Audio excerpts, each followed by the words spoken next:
And we are live. Hello, everyone. I'm joined today for this special hangout to celebrate the fact that the channel has now hit 10K. That is a major milestone, of course, and this is all owed to you guys, the viewers, who have done tremendous work in helping this channel to grow in the ways that it has. So from the bottom of my heart, thank you all so much. I'm joined today by two friends of mine. This is just going to be a laid-back live stream. If you guys have got any questions, we'll be happy to answer those as well. But I'm joined by my two friends, John Darkley and Matt Presti. If you'd like to introduce yourselves, guys, first we'll start off with John and tell us a little bit about your background, and we'll take it from there. Sure, yeah. Well, first of all, thank you for inviting me here. I mean, and congratulations with your 10K. I mean, that went by pretty fast, and so that means that you've got something to tell, you know. And well, and I'm a musician mostly, but very, self-taught. I had some experiences, with kind of, well, in hindsight, communist ideas of academy and such.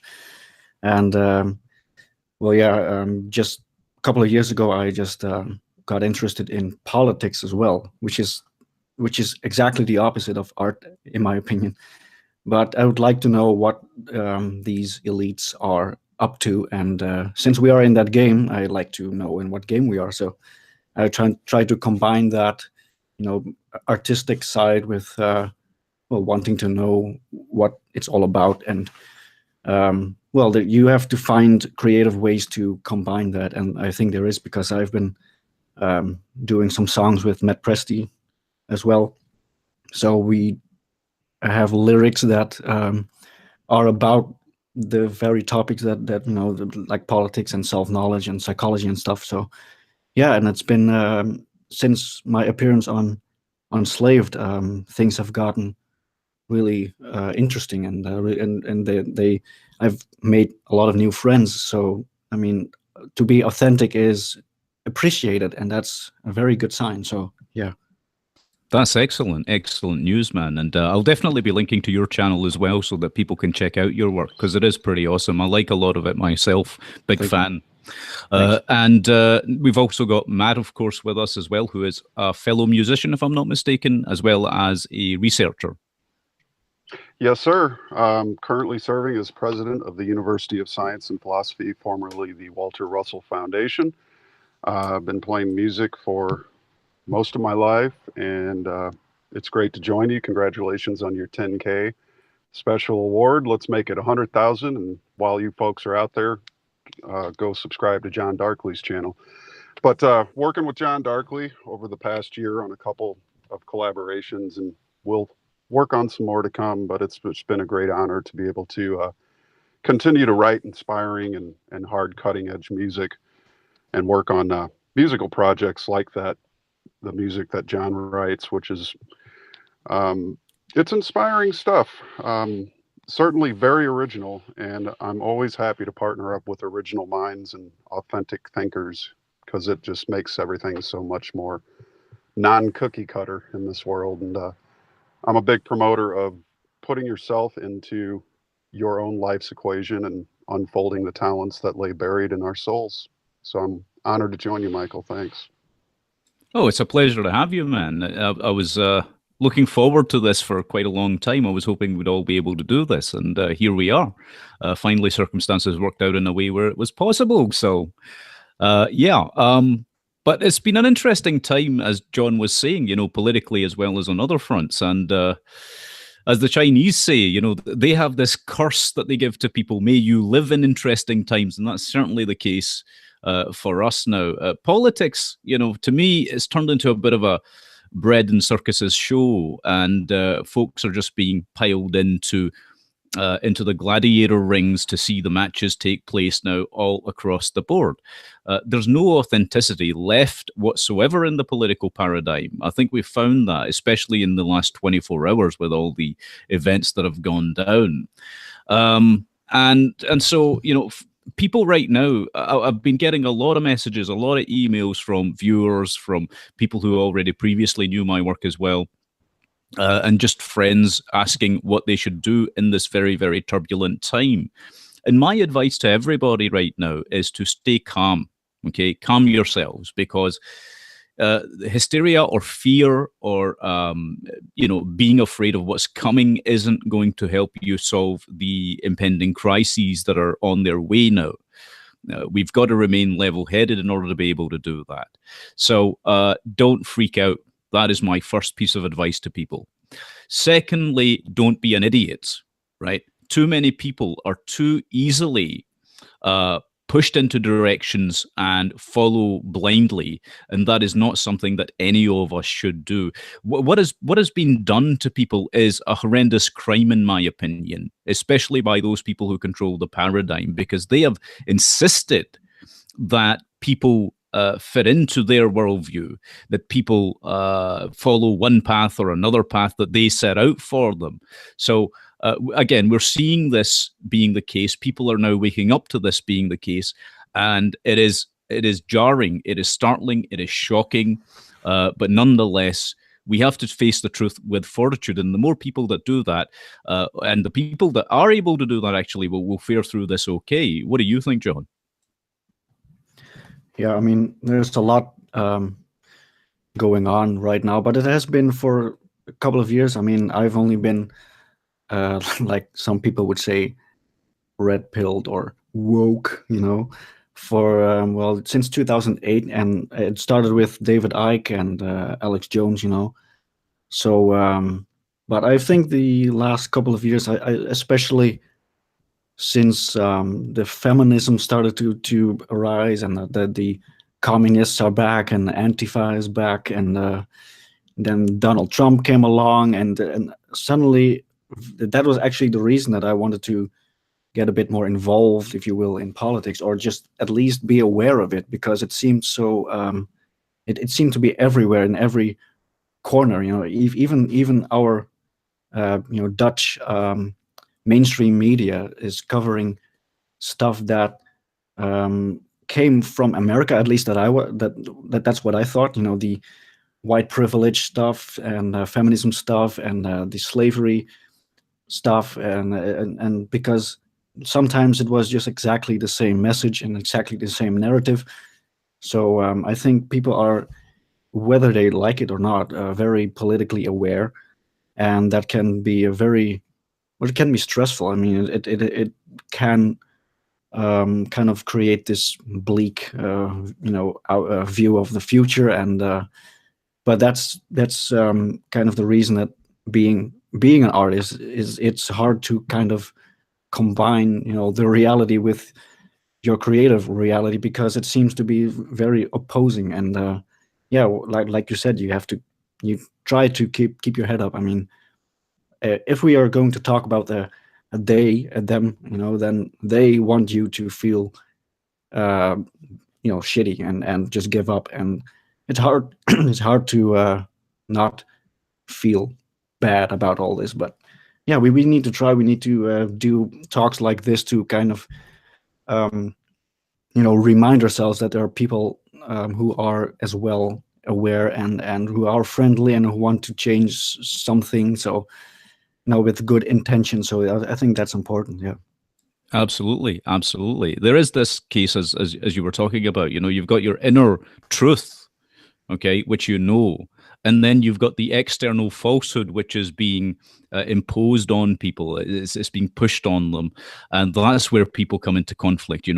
They get bent out of shape inside themselves, because they see the world, they see how screwed up it is, and yet they're trying to create a sense of internal order within themselves and around themselves. But it's very hard to do in an environment like this. So getting that balance right, and trying to not allow the external world to affect your inner being is quite important. Don't give in to this nonsense that's being peddled by the mainstream media, for example, that is designed to push you into a sense of nihilism.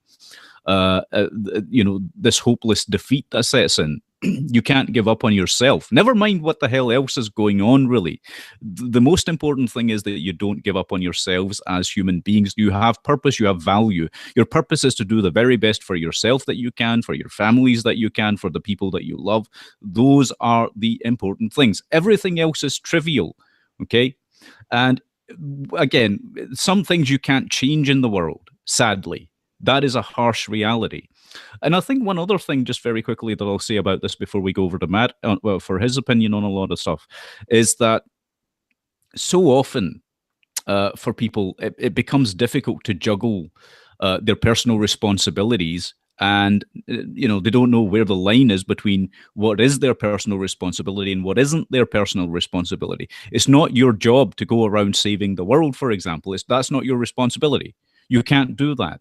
And I was talking about this on multiple live streams, which I was guesting on. It's impossible for one person to take on the responsibilities of previous governments, of previous totalitarian regimes, of previous choices that their parents made or their grandparents made. You're not responsible for any of those. Okay, and there are people that would try and make you do that to try and take that on board. It's simply not the case. You cannot do more than what is possible. Anyway, Matt, what are your thoughts? That's well said, Michael. John posted a post a couple days ago. It said left wing or right wing, and I think I said in a comment, wings are for flappers. Yeah, left wing, low wing, and right wing. Yeah.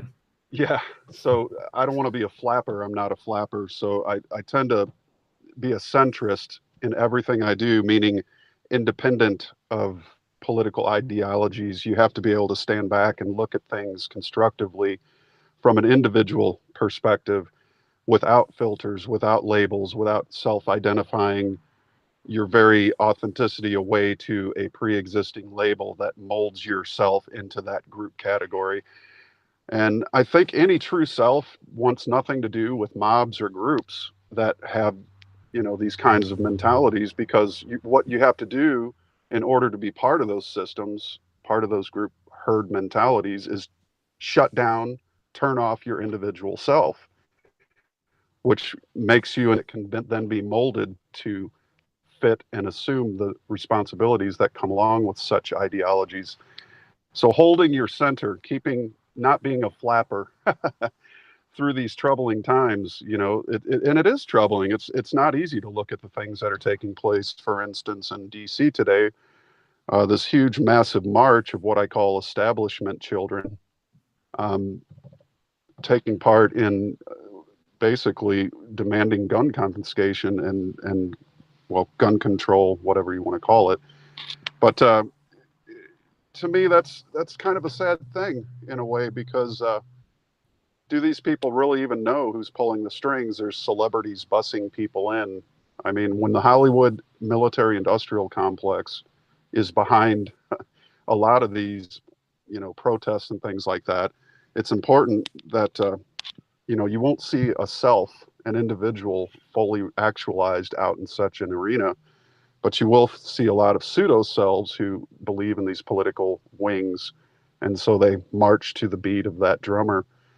But again, it's disheartening, but at the same time, you can count yourself in the benefit area, because if you're watching this right now, you're not out there in the streets with those lemmings. You're actually a self that has better things to do. And I think I agree fully with you about the need to take part in your own self-development and in preparing yourself for all these kinds of psychological, political, and otherwise unbalancing kinds of situations that we're all going to face. One of my favorite things to consider when you think about the left and the right is what makes a great fighter. A great fighter is somebody who's extremely centered in themselves, not self-centered, but centered as a being. They can't be swayed to the left or the right, but they can look at things non-objectively from neither subject nor object, but literally able to cancel out either of the polarities by zeroing what that thought is and then seeing it for what it truly is. And to be centered in a prize fight or in the ring, as the great Bruce Lee went on to say himself, that you don't want to predict what's going to happen. You don't want to reach for a punch if a kick's coming. you got to stay centered and deal with things as they come. So a good centered self-actualized person is going to be much more able to deal effectively with anything that comes down the pipe in this world these days. Excellent thoughts, man. Excellent thoughts. That's absolutely on point. We actually have an interesting super chat here from Kaku2189. He says, "Congrats, MB, for 10K. Thank you very much, sir. My question relative to hyper collectivization and centralization. It seems that the military-industrial complex has ancient history and pattern that subscribes to those concepts. It's also Keynesian thoughts." Yeah, I think Matt pretty much covered it there with the military-industrial complex. They've been doing this for a very, very, very long time. You have to keep that in mind. There have been various attempts, both in the United States of America and across the world, to subsume the military into something far darker, and that is the corporate fascist state. That is what they don't want folks to know. That's the dirty little secret. I have been quiet about this for some time in some respects, although I have talked about this, but folks weren't really ready to hear a whole lot that I was trying to bring to them at that point in time in the last few years, because there was this hysteria, this frenzy. But the reality is that the military-industrial complex is controlled by these corporate oligarchies, these weapons manufacturers and so on, and they are able to sway the government in various directions. The technocracy certainly has become a part of that. These companies like YouTube, Google, and Twitter and Facebook and all of these have been weaponized because they were, to make a long story very short, they were part of a black bag CIA operation years ago, and so they're just coming to fruition now. And these things have been used to steer people in certain directions. And on the other side of it, of course, we've had, you have to keep in mind, the CIA, as I've pointed out multiple times, was infiltrated by the KGB, which foist their communist ideologies into the CIA, into the State Department, and this is what we get. The State Department, in and of itself, of course, was founded by a communist. So keep that in mind. I've talked about all of this before. Alger Hiss and all these other folks that were involved in creating and setting up the UN, the United Nations, the role they play. I've gone into great detail with a lot of this. So it's inevitable that this would be kind of the outcome. They put up these puppets in order to achieve their aims. And much of that, unfortunately, and as controversial as an opinion as it is, unfortunately, it is tied in with the agenda of Israel as well. Now, that's not to discount the role that Russia play or that China play, because that all also comes into the mix. But just keep these things in mind. Yes, it is Keynesian, it is leftist. The financial system itself is actually designed to be to aid this process, and yeah. It's basically inevitable that this would be the outcome. We've also got another super chat here from Hannah Laconte. Enable truth tellers through funding. Thank you very much for that, Hannah. You're absolutely correct. Okay, what else have we got here? Is there anything else interesting in the live chat? Not for now. Okie doke. So where were we before then, gentlemen? What were we talking about there? John? Yeah, I was thinking. I think the general state of the world and how to deal with that. Right. Yeah. So if you guys want, we can talk about the events of the last 24 hours and why people are outraged and upset and experiencing this deep sense of feeling let down. You mean about Trump? Yeah. It's the elephant in the room, isn't it? Well, I've just read about that just 1 or 2 hours ago, but what I can gather from that is that Trump basically gave in to the DNC or something like that, or that basically we wouldn't. I mean, not we, but you guys, Matt, we won't have any Republican president anymore, perhaps after this.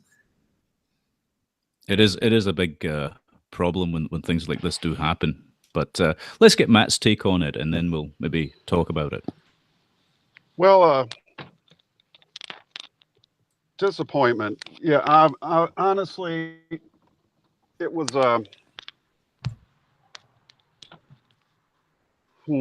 Where do I even want to start with this? I didn't put a whole lot of faith into Trump, but I must say that for what he's been able to do has been pretty impressive. I tend not to put my hope into other people, period.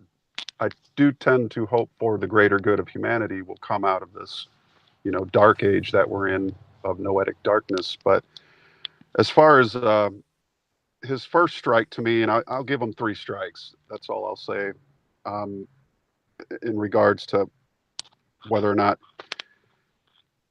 I trust him or not. I'm just going to give him 3 strikes. He's already got 2. The omnibus bill yesterday. Number 1, whose mother didn't tell them never sign something that you don't thoroughly read? I mean, where's the logic there? We're talking a budget of $1.3 trillion. How can anybody who claims to have constituents that they represent sign something that is so expensive without reading it? At the very least, he should have said, I'm going to let this bill sit on my desk until if you have to get and appoint a whole committee, which the president can do. A president of any corporation can appoint a committee for any reason. He can, John Adams sat on 26 committees during the formation of the United States, just as an example. He could have a committee look at that bill, read it over, line item what he doesn't want in it. He's like, too little, too late. You sign the bill, and now you're asking for the line item veto.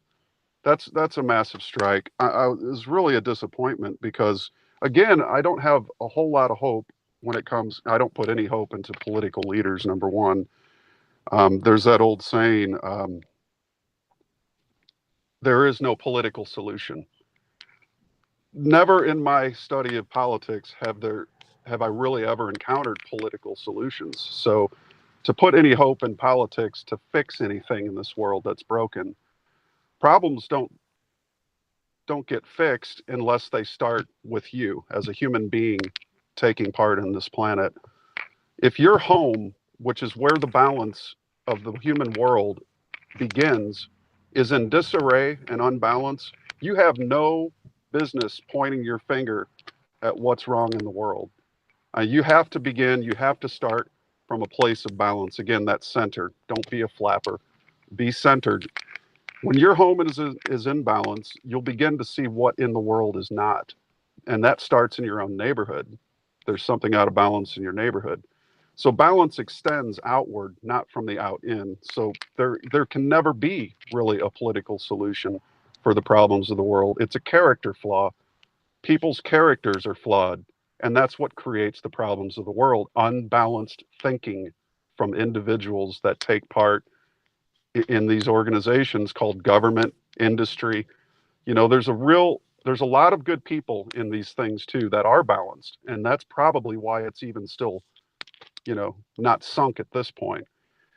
But as far as giving him the last strike, I'm going to allow that because at the same time, I have seen quite a lot of things that have happened. Killing the TPP was a huge thing.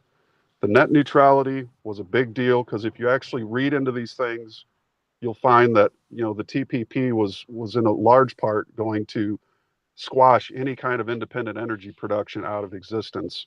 Now, I'm not fully involved with the environmental movements and things like that, but I do know that releasing the coal and getting the lot of people back to work, which I have contacts with people. I know people in Granite City too that are back to work because they have a steel smelter that opened. I'm not particularly fond of using fossil fuels, but that's part of what we work on at the university is new energy technologies that will gradually change that kind of fossil fuel into a usable world fuel that does not need to burn or destroy nature, but rather does what nature does, which is copy her motions of implosion. So, do I have any faith that the third strike won't be right around the corner? I can't say, but it's put me in a difficult position because I do want to see these kinds of acts in the realm of politics help out more people to you know, the idea of this deep state, and let's not even call it a deep state, it's a shallow state. How shallow do you have to be to want to overthrow a republic and destroy people's individual liberties? That's as shallow as it gets. There's nothing deep about these people. So yeah, it's a difficult position because I'm seeing in the threads people for and people against. He's let down a lot of his base. I get that, and I feel that from a lot of my friends as well. But at the same time, I'm not going to go full libtard leftist and completely turn on him and become rabid about his, you know, performance. Some part of me still, you know, wants to see some good things come, if possible. But again, I'm at the third strike. Basically, what I'm going to do is throw my fishing pole in the water and turn off the internet. Go back to being creative and making things. It's been in large part a major distraction. And when you get too involved in the politics of the world, it's time to take a break, go out into nature and get yourself right again so that you can take more of these kinds of, you know, events with a little more patience and whatnot. But I don't know if that kind of covered it or not, Michael. No, I think it did. I think you've hit on some very, very important points, actually. What I saw happen, and I think for a lot of people, the wake-up call came when he first struck Syria with the 57 odd tomahawks that he shot into the country. And that was a prelude to war, to be honest. The only thing that saved his ass, a lot of people don't know this, the only thing that saved his ass on that was that there were folks working behind the scenes to diffuse the situation. He himself fucking ramped it right up, you know, was lunacy. The second thing that he did, which again, a lot of people obviously will see as not being a particularly good thing, is the bill that he passed, the spending bill, which happened yesterday, which is a big eye opener for folks, because there is no way to prevent the damage that's being done to the economy through mass immigration that is uncontrolled. Now, nobody's saying that you shouldn't have immigration totally into the US that is tightly controlled. Checks, proper background checks are performed on people. Folks want to come through the legal way, that sort of thing. But in this case, he got nothing for signing this bill. He got nothing in return for that.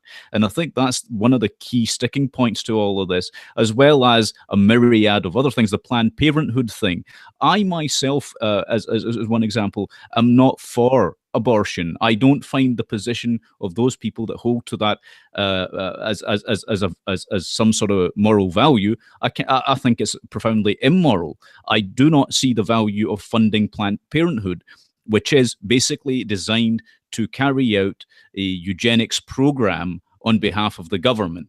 So I am not for that whatsoever. The other thing I would point out that folks don't know about is this gun grab that is going on right now in the United States of America. And Trump is now starting to attack people that support the Second Amendment. So what is going on here? This is people's big question right now.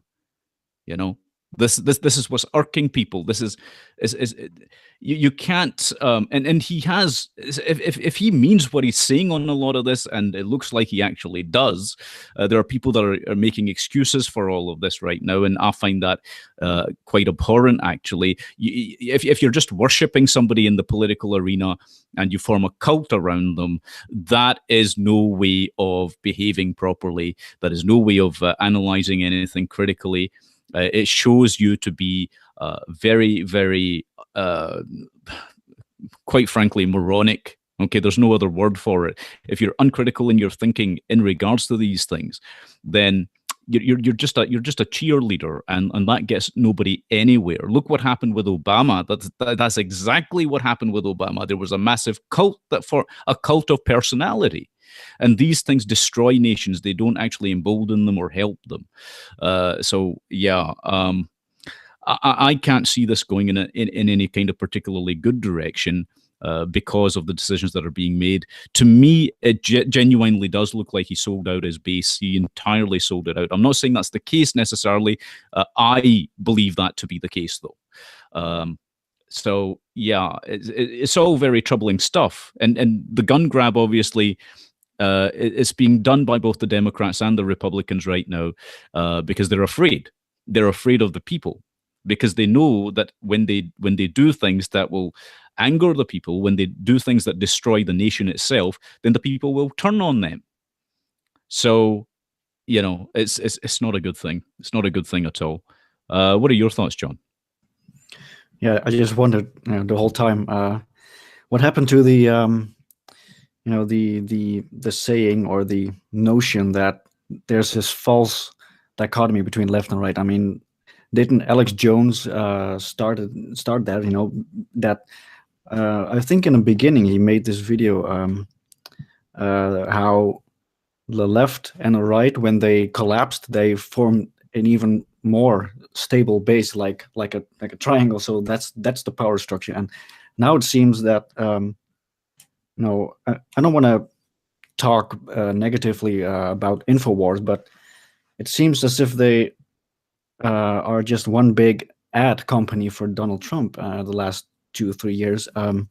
You can be suspicious of that, but I think there's what happened with that idea of left and right. It's all one big facade, but suddenly you've got actual communist versus you can call the alt right. I don't want to say Nazis because I don't agree with that at all, actually. But I mean, there's this split even more visible now, since people are not taking into account the fact that left and right has always been a false dichotomy, which is used to divide you and with your community and with yourself. But suddenly everyone is taking sides, and which feels to some people, feels good to be part of a group and to feel stronger. But ultimately you've picked a side, and now it's your side versus the other side. So that was basically my whole question just a couple of months ago. Or I mean, I'm guilty of that. I mean, Donald Trump got elected, and it got me pumped up, because even though the fact that I'm Dutch, and I see this overseas thing happening with Donald Trump, and suddenly the talks about populism and nationalism and neo-Nazis everywhere. I mean, you had to. At least I felt like I had to pick a side, but I don't know, man. It's Oh no, I can completely understand that. I've said for a very long time now that the real divide but they call it the alt right, but it's not actually on the right at all for the most part. They are very much on the left. The real divide there that's happening between these communists, let's say Antifa communists, and the alt right, is that between communism and socialism. They both believe in the same things, just in different ways. That's all that's going on there. It's not horseshoe theory. What's happened is that these are on the political compass is so screwed up right now. Folks don't know which end of their arse is up right now. But that's what it's to do with. And so you've got a more extreme form of communism, then you've got the more fascistic form of communism, which is being advocated or promoted, or socialism rather, which is being done by the alt-right. So there's no winning here. Now, there's an interesting question here from Kako2189 again. Do you guys think that the world we live in at large can be a combination of occultocracy and idiocracy? A combo proliferates artificial chaos in order opposed to natural side. Might be uncharted turf. Yes. What we have here it is a combination of occultocracy and idiocracy. I would call it a mixture between corporate fascism and straight out communism. This would be communitarianism, in my opinion. That's what I see that's going on here.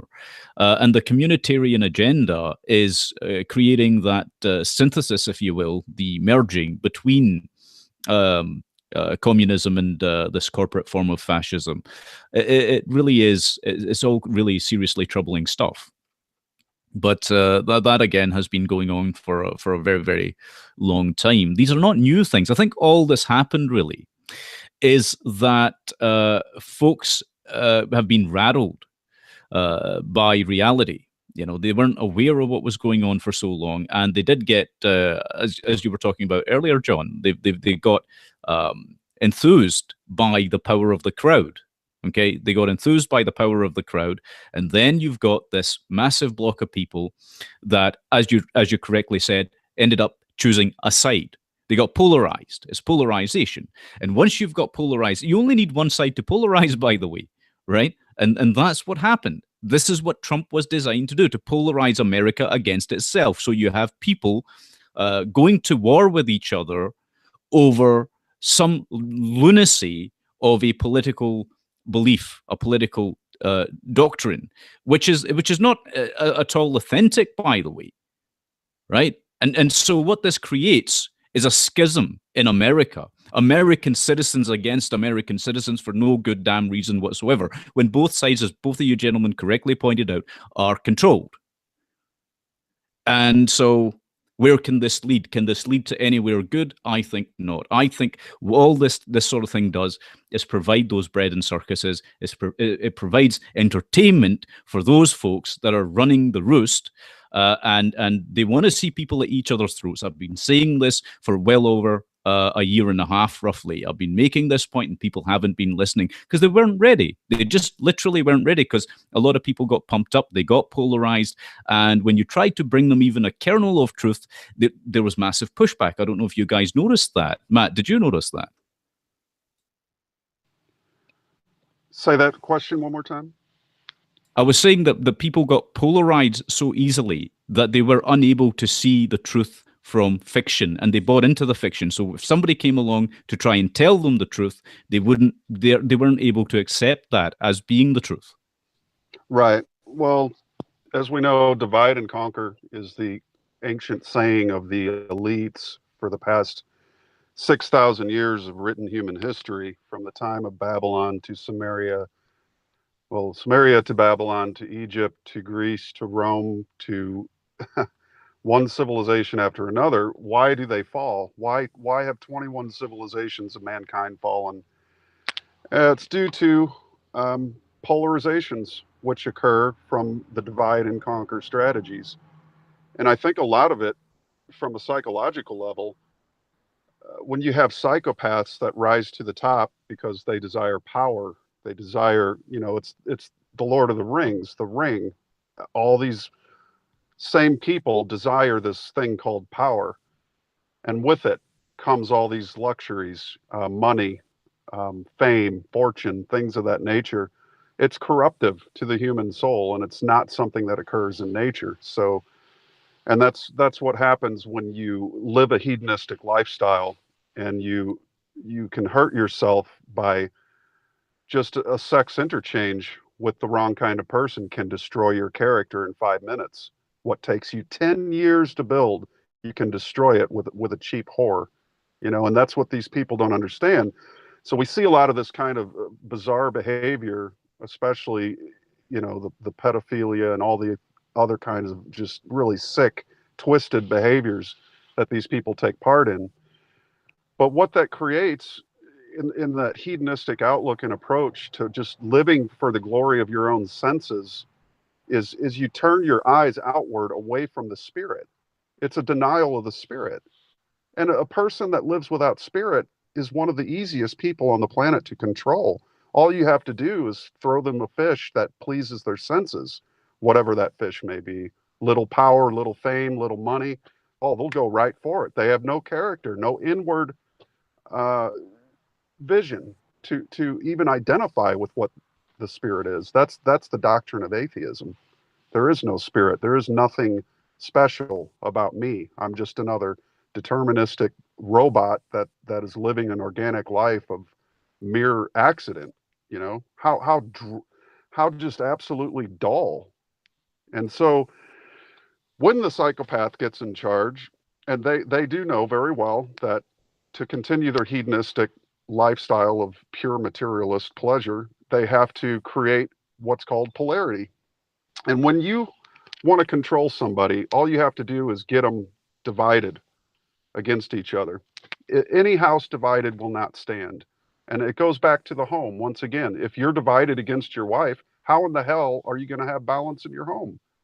And it starts right there. And if even before the home is yourself, if part of you is lying, cheating, messing around, playing with the shadow world, and the other half of you is trying to be virtuous and moral, then you're divided in your own house. You have no business pointing the finger, and you're very easily controlled because you have no inner vision, no self-identity, no self-actualization. You live an inauthentic life. No wonder. I mean, that's why the path of the fool, the great work, it's the path least chosen. Everybody wants to choose the senses, and they run off to their little parties. They run off in their little polarities. It's us against them. And that's how they've dominated and destroyed society, civilization after civilization 21 times in a row. Because that polarization becomes so great that it must come back together, and that's what we call a civil war. We will meet again, but that's the danger in it. That centered folk don't go out looking for trouble. This whole idea of social justice warriors is a colossal joke in my mind. Warriors, number one, they don't go out in the town square and demand everybody pay attention to them. A warrior doesn't let you even know he's a warrior unless you cross him, and that's a dangerous place to be. But so all this meme stuff, all these movements are created when really what the bottom line of it all is. This might even irk some people, but my dad wrote a paper about it. He wrote an op-ed to the St. Louis Post-Dispatch back in the day he was alive, and he was sick and tired of the whole abortion thing, pro-abortion, anti-abortion. So he basically wrote in his letter that abortion is a non-issue, and that nobody knows the point at which a soul is imbued into a body, and that it's on the conscience of that person to make that decision for themselves and live with it. So what is really the meaning of a non-issue, and why are these issues put in front of us? They're put in front of us so that we'll pick a side, so that we'll have opposition and polarity, which keeps the people causing and presenting these issues unknown, unseen, and their hand hidden. They've mastered it, but the thing they haven't mastered is keeping society going. They've botched 21 civilizations because the fat cats get fat, and society begins to rot from the inside because it becomes spiritless, valueless, moralless, and lacking any virtue. And so human character, when it falls below the level of that spiritual kind of development, begins to work backwards toward the jungle, and it takes all of civilization with it. And if we don't turn that around, and it's an individual choice, you can't legislate morality from the bench. You can't pass laws and bills dictating that people become virtuous, authentic, or moral. That starts with a self-commitment, a commitment between yourself and God, and few people do it, but they've been able to master the art of polarization. And when people get divided into camps, that's when all hell can break loose. Balanced people don't go out looking for trouble, nor do they look for camps, nor they know that polarity is a distraction, that it's a boon to the development of the human soul. Absolutely. This polarization and what has been happening can actually be seen, as you correctly pointed out, on the smallest of microcosms in the family itself. People have lost, and this is one of the things that makes me actually quite angry, is that people have lost family members, they've lost friends over their political choices, right? And they've started fights with people that they absolutely actually love. Why would you do that? Why on earth would you think that is a good idea? And what happens is, because it's like, again, it's just like a cult. What will the cult ask you to do? It will ask you to let go of the people that matter the most. And this is what's happened. This is exactly what has happened to people right across the board who either supported Trump or were anti-Trump or whatever it was. They've lost people in their lives that really, truly mattered.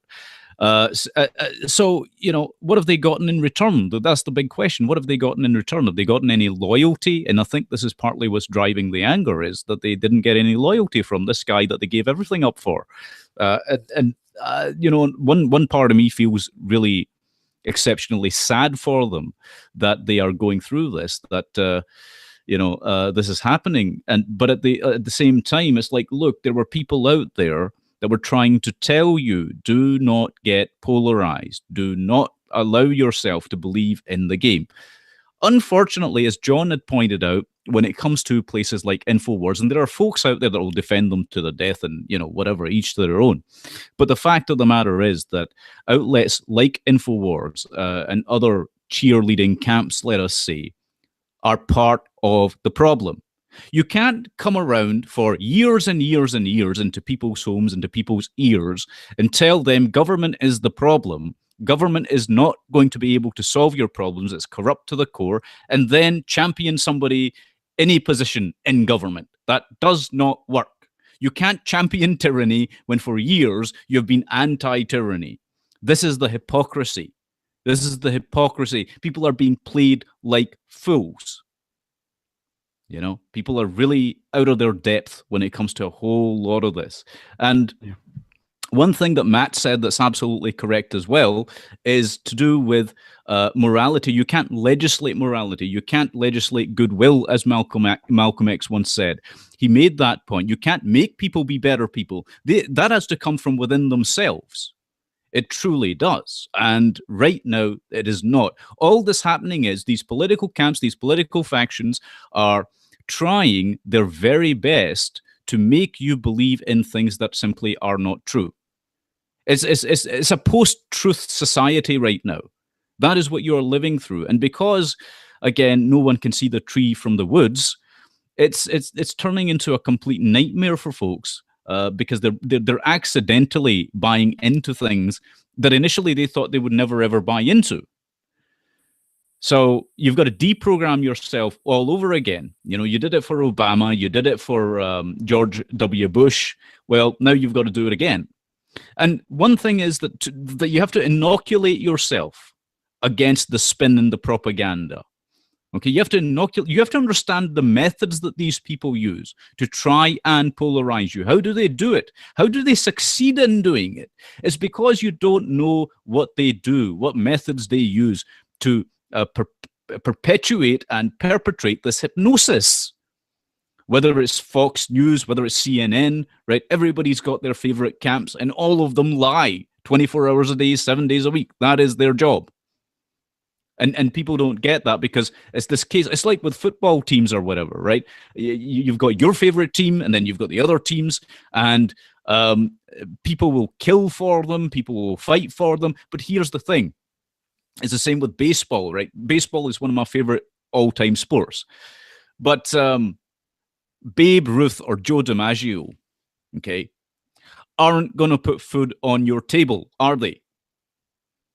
So why are you prepared to kill or die for them?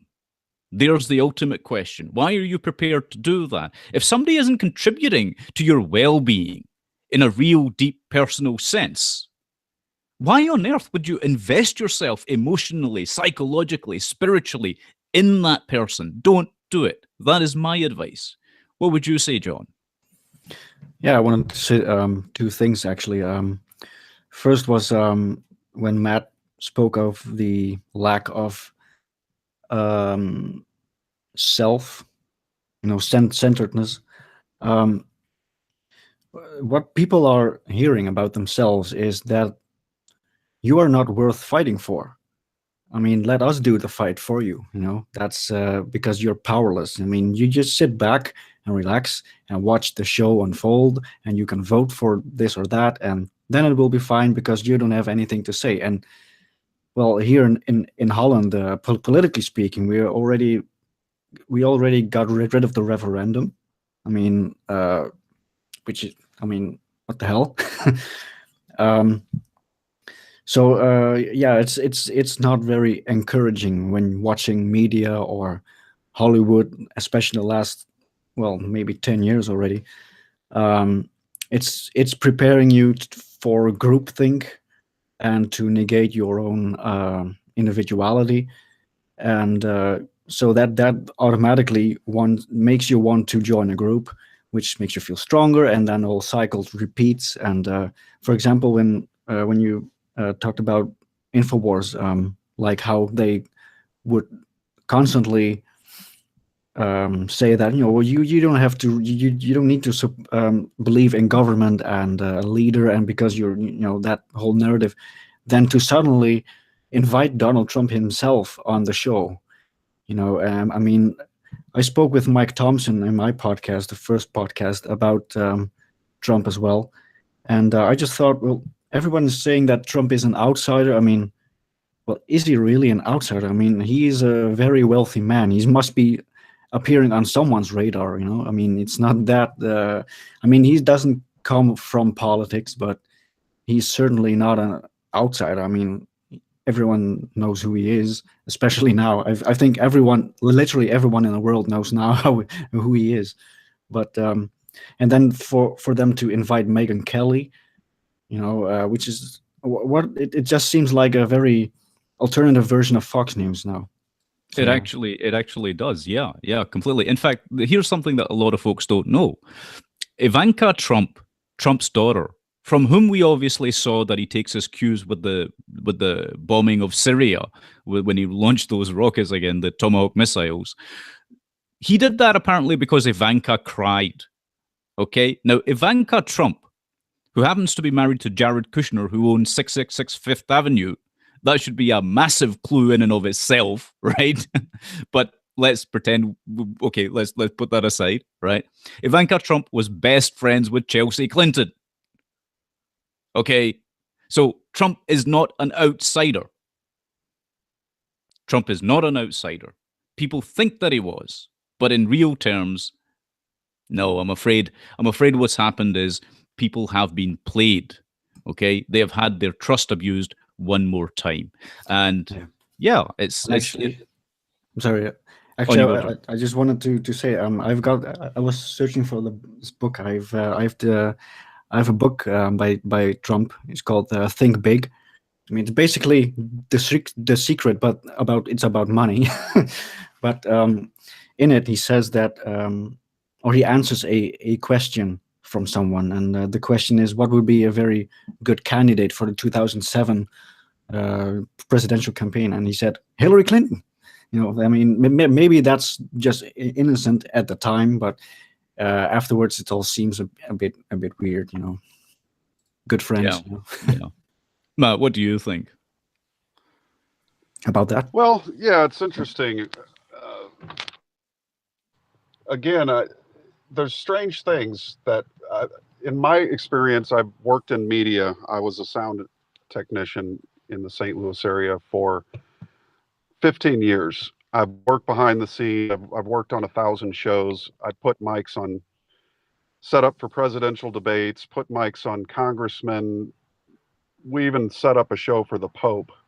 I mean, every kind of security, every kind of behind the scenes religious shows. I've worked for pharmaceutical companies and listened to how they do their little spiels and sign confidentiality agreements.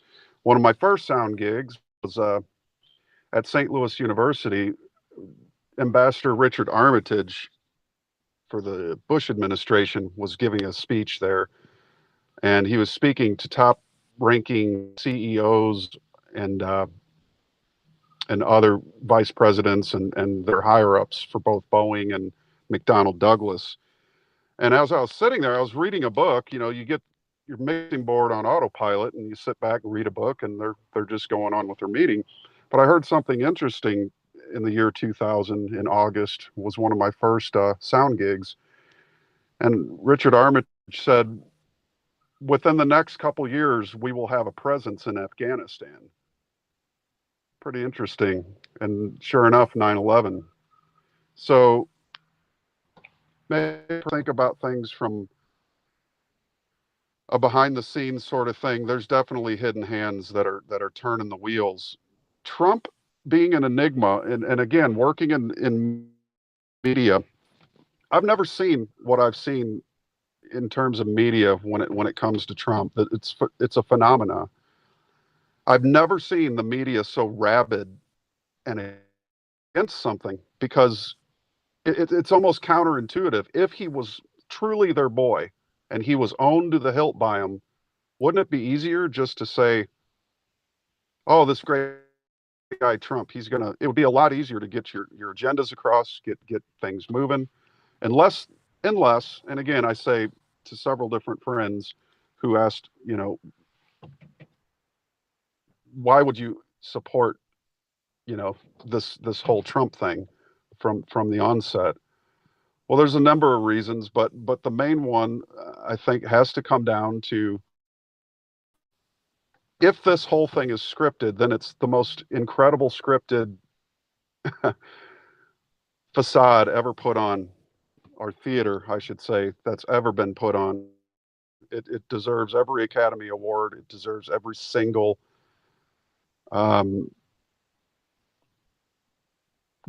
just every single possible award for best acting. But I tend to think that being the fact that he's a billionaire, he's kind of one of the only people who could actually go against another set of billionaires, because there's interesting things that happen, like TPP, that basically blew the funding for the global government out of the water. That was their carbon tax that was going to completely, tax everybody by the mile, put a group of elected bureaucrats to run from Paris, where it was put together, or from the EU, basically an unelected bureaucratic system over the production of energy and the use of energy and the taxation of individuals. So killing that, if he's truly is, and this is again the debate that occurs in one's mind, could he truly be one of them, and why would he kill a bill or kill the Trans-Pacific Partnership when it would have done everything to benefit the global government? So is the global government really one force, or is it groups like packs of wolves that are vying for power within themselves? Certainly his questionable ties to Zionism and other things have always been a concern in my mind. So I have to think that maybe perhaps, and again, I don't think some dichotomies, not all dichotomies, are purposeful. Sometimes, like an intruder and a home defender is a dichotomy, but it doesn't mean that either one is mind controlled, because they're polarized at that point. One is in the right, one is in the wrong. So it's interesting. I mean, it's definitely something that has me thinking, but it certainly seems like the wolf packs. And again, another instance, when I ran sound, it was for the 33rd degree Masons, the Scottish Rite, at the Adams Mart Hotel in down St. Louis. They had a weekend long get together, and all these gentlemen were 33rd degree Masons. Well, there was a question and answer period with the Grand Master of the lodge at the end of this event, and one of the attendees stood up and he says, "Bob, it's your turn to ask a question." And Bob says, "How come we don't put one of our own in for running for president?" And the Grand Master, and everybody kind of laughed, because Bob's the guy that asked that question every time, I guess. But the answer was interesting, and I'll never forget it. The Grand Master of the Scottish Rite 33rd degree Masons said, "Because, Bob, we all know what would happen if we did," as if to imply that he would be assassinated. So it was an interesting thing to me to say to myself, perhaps not, there isn't one big concerted effort to take over the world. Maybe it is possibly various packs of wolves vying for control, and they play against each other. So do I think that there's that possibility? Certainly. But again, there's just seeing the way that this media in this country has acted, worked behind the scenes for 15 years in a career that saw how things work behind the scenes, especially in the religious shows, watching people wheel mail cartloads of money away from how they put these productions on and wow the people with lights, camera, and actions. And, it's just hard for me to see the media so absolutely diametrically thing, and basically trying to put this whole narrative that this guy is this evil, terrible person. That it's hard. It's hard. If I can It's challenge not cut that and dry. Yeah, because I mean, who's really to say for sure? He was a member of the John Birch Society. His father was. so academy in his youth. There's a lot of questions. I never stop questioning. That's one important thing I must say, that I will always question, especially politics, because as Mark Twain famously said, politicians are like diapers. They need to be changed and changed often. Yeah. So, I mean, it's just one of them things, but we'll see. I mean, we're going to find out. I promise you that. We will, as a nation, find out who this man really is, and sooner than later, because the fruits will reveal the intentions. They always do. The fruit of one's actions is how you figure. People talk a great game, but when your actions define character, not promises. Yeah, yeah. Well, I agree with the end point there, absolutely. And it's good to have disagreements on things as well, by the way, ladies and gentlemen.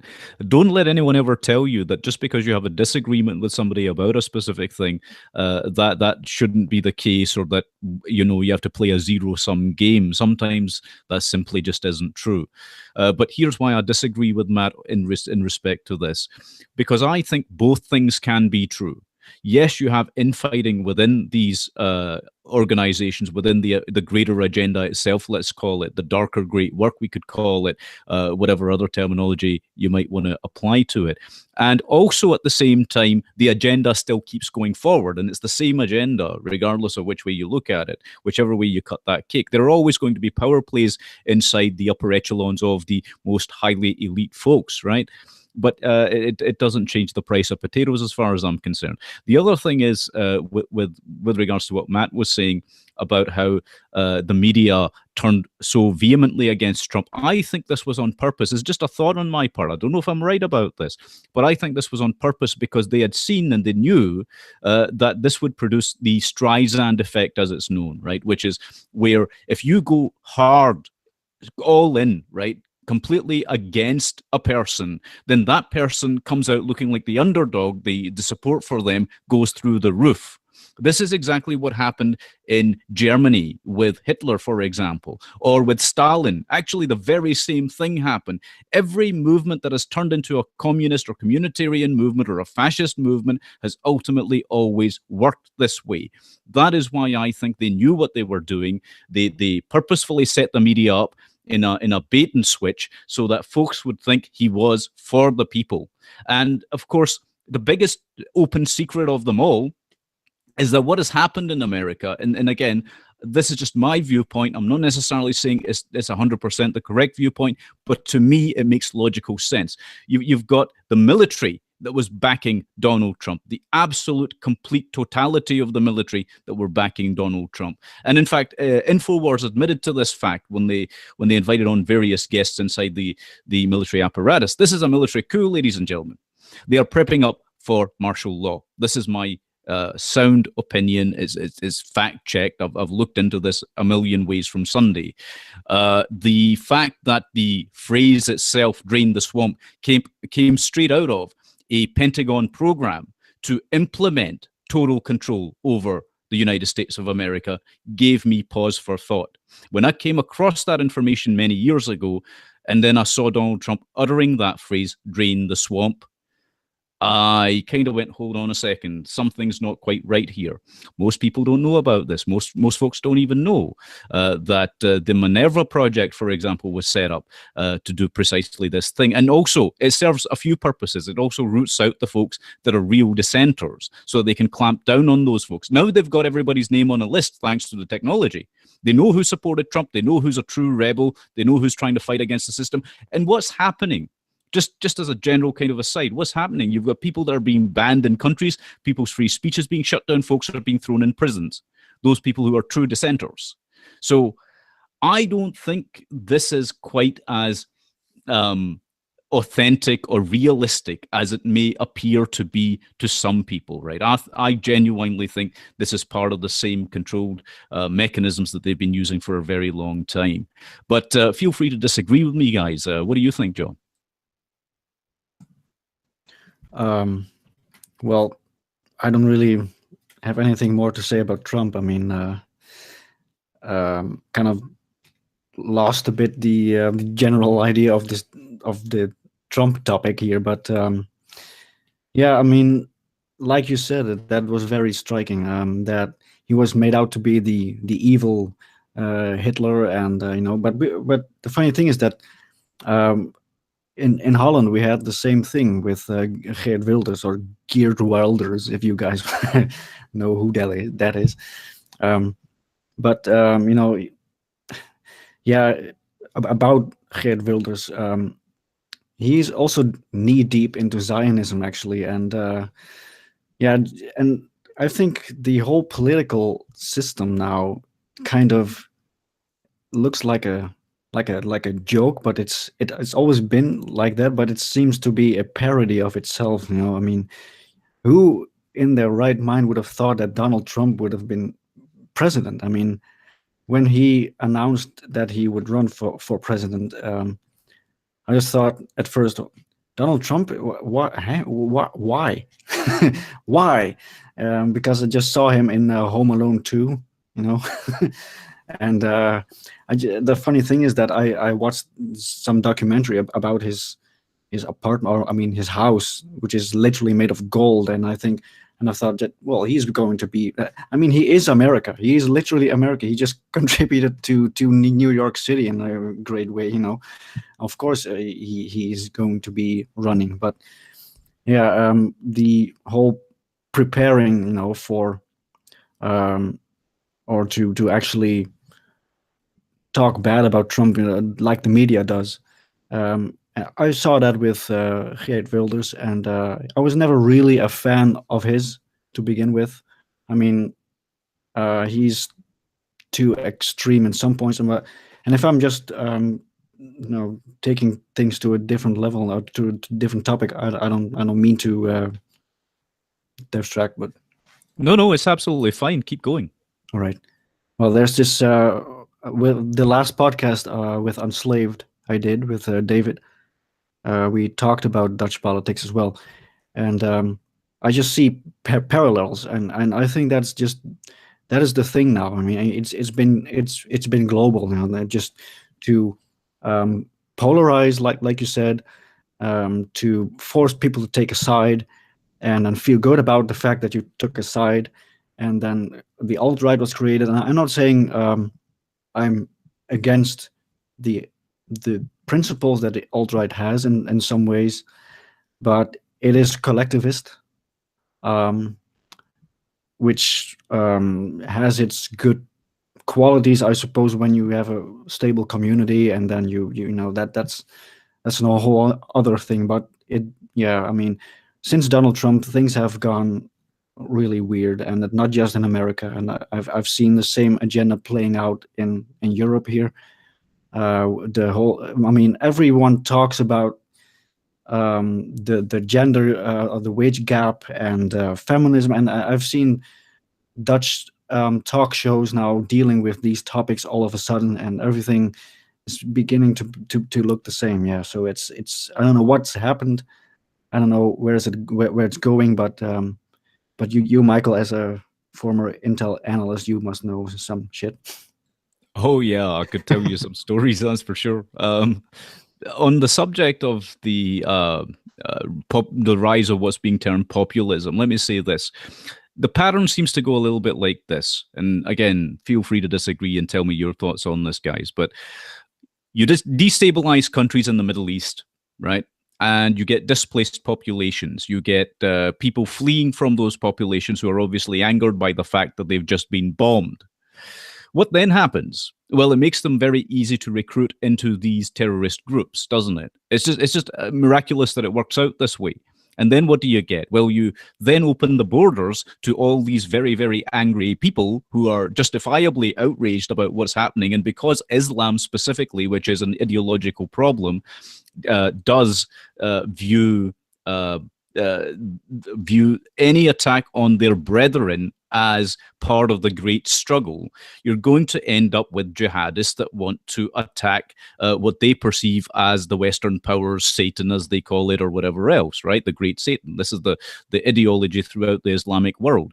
No Islamist theocracy is apart from that. So when you've got that kind of approach, and you've got things like the Barcelona Declaration, which was signed in Europe, that allows the mass importing without any background checks, without anything else, and of course we've got the Schengen Agreement as well, and that allows people to come in en masse, and lo and behold, you get massive terrorist attacks. You've got serious problems with rape gangs running around. These are really, really, truly serious issues, but they were created by the same people who then put up these opposition figures to say, oh, well, no, we need to take a harder, stronger stance and do this and do that. And it just so happens that they all agree with the positions of Israel. I mean, this is odd, in my opinion. It's truly, truly strange to see that be the case. And oddly enough, yet again, this might all just be total coincidence, but it works out in the benefit of the Greater Israel Project.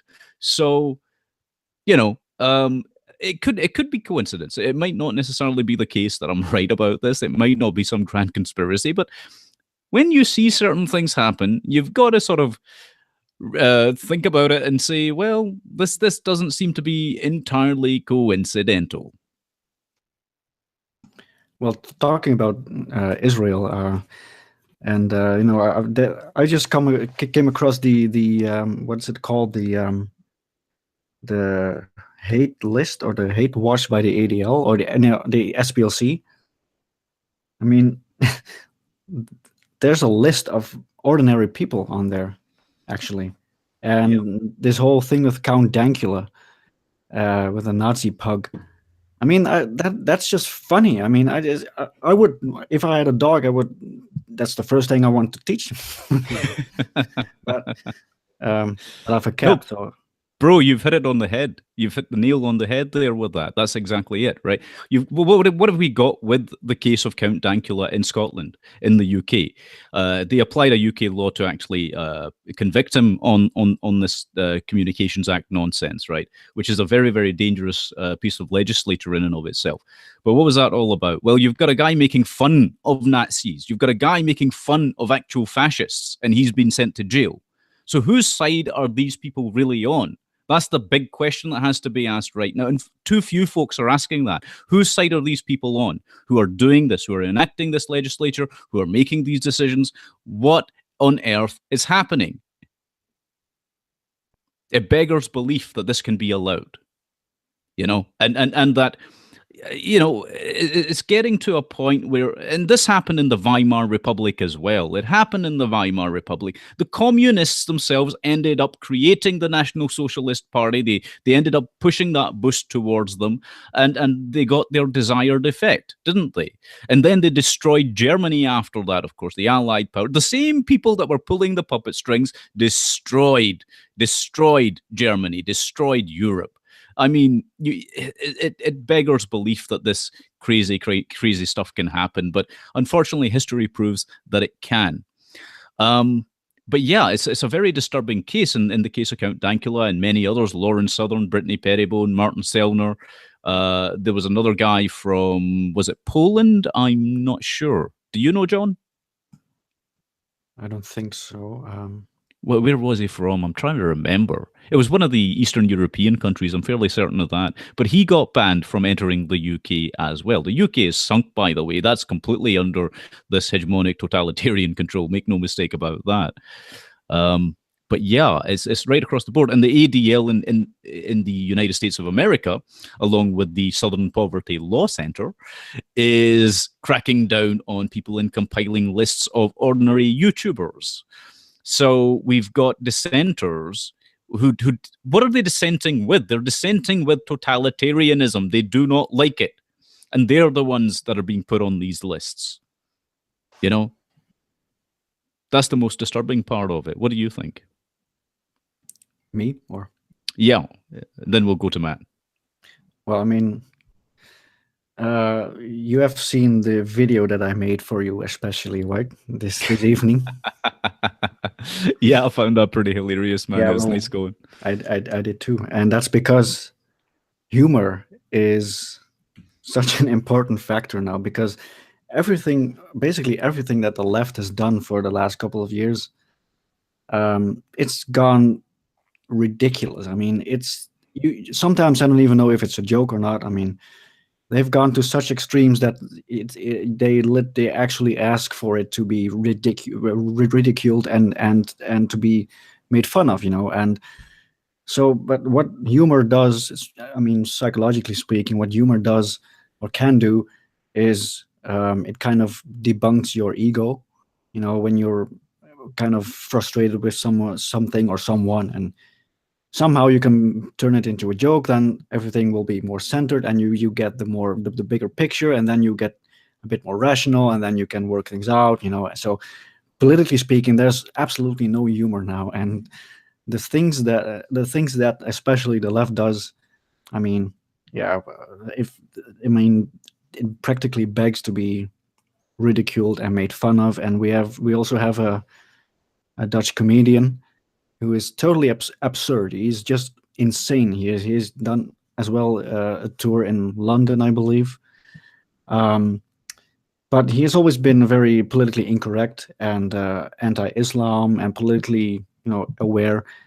But people who do not like that aspect of him, they are really, well, vehemently opposed to him. But in the same time, he is bizarre. He has this.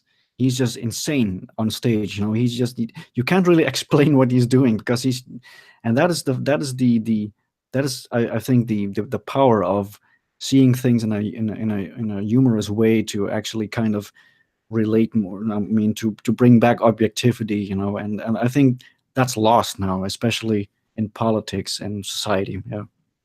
Yeah, I mean, we saw what happened with the great George Carlin. He was completely bang on, and he was funny, and everything he said was spot on, pretty much. And yet, and in today's society, here's the thing that's really ironic about it: he was for freedom, he was for free speech, he was part of that contingent of the classical liberal tradition, if you like, that really believed in that. And today he's considered alt-right. Right. This is one of the funniest things that I've ever seen. That everybody who doesn't agree with the far left is considered alt-right, and anyone who doesn't agree with the so-called far right, okay, which as we talked about, aren't really on the right at all, right? They are suddenly communists automatically as well. Sometimes this is not the case. You have to look very carefully at people's positions to understand them. Or cucks, Yeah, this great word that's used, cucks. Well, that, what does that do? Well, people think it's hilarious. People think, oh, great, this meme war nonsense, right? People think it's wonderful that they can get away with what they call shit posting. Let me ask you a question. What is this motivated by? Trolling, shit posting, what's it motivated by? Is it something that's inwardly good and wholesome and true and authentic?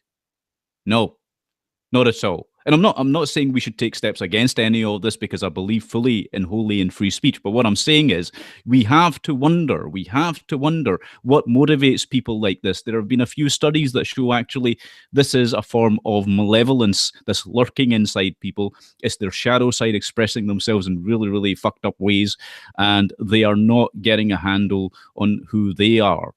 So they end up having to be part of a collective.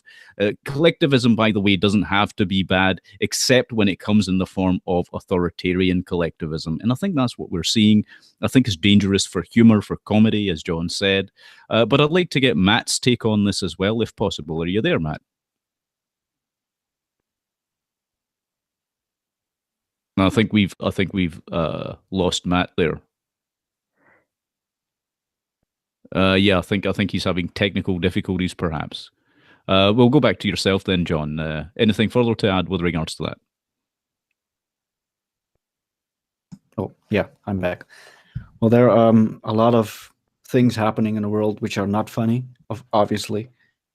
I totally understand why people feel depressed, and I've had my periods. I mean, it's not just because of things happening around you. It's just, the realization that you are here, and in a world which already existed before you were here, and things have happened, and things got to a point where you are now, and you've somehow got to make sense of it. I'm still young, but I think I sometimes feel sorry for my own generation, having to deal with this. I mean, you actually made a video about depression and young men. That really, that I could really relate to a lot of what you say, what you said there. The generations before us, they could have done better. I mean, yeah, I mean, true, but that's for every generations. That's a responsibility you have to take. And I'm also a bit fearful of the generation after me. What's it called, Generation Z or something like that. So basically, my kids, because they would then be born in a time which is totally different from when I was born, even. And that's not a really long gap, actually. So a lot of things are happening, and a lot of things are turning to this AI world, and this replacement of the human soul with some kind of microchip or something, and everyone's looking at their tablet, or even kids are looking at their tablets way too often. So what's happening is that that people think the world is not outside of, or I mean, it's not out. It's the world is all happening on a screen, which which is weird, because I remember when I first used a computer. That was in the early 2000s, actually. I mean, that was just insane how certain things were even possible. Playing Quake 1 and Quake 2. I mean, if and Doom, and that. Oh man, those graphics were awesome. That it looks so real, and now everything is even more real. And you've got these 4K TV screens. I mean, you've got these insanely realistic looking video games. I mean, yeah, to younger generations, I think it's very appealing. But when I look at the demos, or screenshots from those games, I don't think it's fun anymore. It's just too real. I mean, I just when I played video games back in the day, I just enjoyed the fact that I was playing a game. Actually, it wasn't real, and now it is real. So. Yeah, I know exactly what you mean. I mean, when I was a kid, I used to play Pac-Man. That's how far back my gaming goes, right? Mr. and Mrs. Pac-Man. Sure, yeah. It was a fantastic little game. You'd have Mr. Pac-Man eating all those little things, and then taking the pills, right? Yeah, the red pills, right? That's it, exactly. It's like a precursor to the Matrix or something, But it was great fun, and I bought a PlayStation 4 a while ago now, and I played GTA 5 and Fallout 4 and these kinds of games. And you do notice a distinct difference now with the nature of the games themselves. And so, yeah, I mean, there's a lot of realism in them that is... it is what it is. It's not a bad thing necessarily, because gaming, I think, can actually help improve a person's life skills as well. It's like a bizarre... It's the same kind... See, grown-ups, I think, to a great degree, get some things confused, because they go, well, in my day, we used to go out there and play with sticks, right? And a stick was fucking awesome, because the stick, you could make it into anything. You could pretend it was anything, and you could have these sword fights with twigs, right? As a kid. And I used to do that, right? But, that is, yes, it's using your own imagination instead of playing in somebody else's imaginative world. But that's actually what kids are doing even with gaming today. The big distinction, the big difference, though, is that we've got a very low trust society right now for various reasons. Some of this has to do with the fact that homogeneous societies have been destroyed completely. And what does that have to do with anything? Well, as Aristotle commented, high trust societies can only exist because homogeneous societies spring up from a strong genetic connection. It's kinship. right? And then as you go further out in your relationship, so you start with yourself, then your family, you're going to do what's best for them. You're going to have in-group preference for your family, obviously, as much as is possible. If you're a right-thinking, sane person, then you go outwards to your extended family, and then to your local community, and so on and so forth, until you get to the country, right? And where those outer fringes are frayed, shall we say, many a time in the past, what would happen is that they would be re-strengthened through marriages, which is a contract that brings people again closer together. It recreates that homogeneous kinship and those bonds as well. That doesn't exist anymore. And as a result of a lot of this displacement, like I was saying earlier, people have been displaced in their own countries, in their own homes. You've got folks in governments previously that promoted the idea that folks, for their economic prosperity, needed to leave where they were, thus creating a drain on those societies in terms of the intellectuals within those societies. Because here's the clever thing, ladies and gentlemen, right? When you have smart people in a society with a high IQ, the Pareto distribution shows us that there are a very small number of those people, very small number of Einsteins in the world, let's say. Okay. Now, the majority of the population roughly will be average. However, in the case of many, let's call them third world countries, this is not a disparaging term towards them. I'm just making a point here. Those IQs are on average fairly low. And what happens is that once you pluck out the most clever people out of those societies, which many a government in Britain and France and Germany, certainly in Sweden, in America, when that happens, well, those countries are only left with the dumbest planks of wood in the pile, so to speak. And they can't create a decent society out of that. There's no chance whatsoever that a decent society can come up from that. Now, the communist societies, people then say, oh, well, what about the Asians? They're clever, aren't they? And that's kind of true, kind of not, because the communist societies, whilst they've made the system work for them in some respects, although not entirely, particularly in communist China, let's say, what you find is that the Communist Party eradicated all the clever people, or put them into gulags. The funny, clever people always get put into gulags. This is just a historical thing, you know. And again, those societies ultimately end up in failure for the same reasons, because only the intellectuals can transcend. Okay, and I'm not saying this in some sort of elite way. I'm just making a point that only those people that are able to bridge the gaps, okay, that are able to bridge the chasms, can really pull societies together. Now, what has happened is we're living in an inverted world right now, where folks, a certain group of folks who think they're really clever, are running a whole lot of things, and they are trying to get rid of everybody else so that they end up being the top dogs. Anyone else that's as clever as them, they don't want around. Right? That's what's happening, in my opinion. But again, we'll see how it plays out. But it seems to be the case, doesn't it? It seems to be the case. And yeah, it's a sad day when comedy itself becomes outlawed, because sarcasm and comedy are one of the ways in which we can poke fun at the system, poke fun at those authoritarian mechanisms, the totalitarianism that exists. And what happens is those folks who are totalitarians can't take it because their egos are fragile.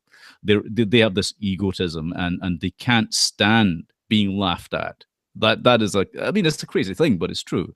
You know, if you laugh at Stalin, off to the gulag, that's it, you're done. You know, that's what happens. But I mean, didn't who was it? Sarah Silverman impersonate Hitler a couple of times, and that's okay. I mean, and then some random guy on YouTube just learns of teaches his dog the Nazi salute, and that is somehow the crime of the century. I mean, right? That's my point. It's absolutely crazy stuff that's going on right now. You know, we are living in bizarre times. It's literally like if you're a sane person, you look at this world and you say, "Where am I? What is going on?" You know, it's not the world, and I've actually said this in my close social circles and amongst friends and other family members. I've made the point that the people that are the oldest are going to have the hardest time adjusting, because this is literally going to be a brave new world in action. Okay, it's a combination of a brave new world for a select few folks, and I'm not talking about the absolute upper echelons of the elite, just those that serve the elites, right? That it's going to be a brave new world for them. Meanwhile, for the lowest dregs of society, you're going to have George Orwell's 1984 playing out. And both these gentlemen knew each other. Both these gentlemen published works to try and expose what was going on. Both these gentlemen pointed out that this would be the society of the future. Folks didn't believe them. Folks thought they were, when in their lifetimes, they were derided because everyone said what they were saying was impossible, that it would not happen. Where are we today? Right. Well, I actually saw a quote today when I was at a bookstore, this antique, vintage, secondhand bookstore. You know, they have a lot of old books, and there was a quote. I have to translate it from Dutch now, so maybe it doesn't come out as powerful. But it basically said the future looked better in the past. So the idea of people in the past, that the idea of the future, that it was always better than what it actually is now. I mean, yeah, I don't know really why I wanted to say that, but it just came across, you know, this because you talked about how older people and so and they would have the biggest trouble adjusting. You know, yeah, I mean, we've had a lot of ideas about the future, you know, in the past, and I'm just curious if people did foresee this. You know, I mean, yeah, the upper elites obviously did, but you know, the world seems to be changing every 2 years, and not just mildly. I mean, biggest. 10 years ago, some things that happened 10 years ago, or that were being spoken of, are just becoming a reality. You know, it's just becoming this trend, it seems, and you tend to forget what has been said and what the warnings were. But now, you know, it all plays out. Yeah. Oh, it does. It absolutely does. And it's shocking in the ways that it is doing so. Human beings are being disconnected from their inner spirit, their inner being. And it's becoming more and more artificial as a system. We're becoming more artificial as people as well. Everything's artificial now. You know, you've got this pandering to narcissism that is going on. We've created a generation, actually successive generations of narcissists, the baby boomers being the first of those. And what is now happening is that everything that exists in the Veblen goods market, let's say economically, is pandering precisely to those people. Social media outlets, for example, pander to that very ideal, don't they? That there's nothing above narcissism. So you've got folks, and this has affected women especially, sadly, where this narcissism promotes them to use Instagram and Facebook and Twitter, and the rise of this technological, what would we call it, technological control system, I guess. That then caters to that, it panders to that. Those women then get very confused. They do. Why? Because now they're being opened up to a market that treats them merely as flesh, and that is the only way that they can define their own true inner value. And I find that incredibly sad, that this is the state that we've reached. You know, it shouldn't be this way. You should be able to value people for more than merely their physical being. Right. That doesn't mean that doesn't matter, because we're not disconnected from the material. The metaphysical, the spiritual is interconnected with the physical world that we live in, with the material self. But you have to have balance between these two things. And there's no balance right now. We've got this promotion of materialism to such a vast degree, and it's destroying everything that is true, that is within the human being. It destroys everything that makes a human being a better person. And I don't know. I just can't shake this feeling that it's only going to get worse from this point on. But what do you think will be happening in the next 5 years? Oh, that's a tough question. Yeah.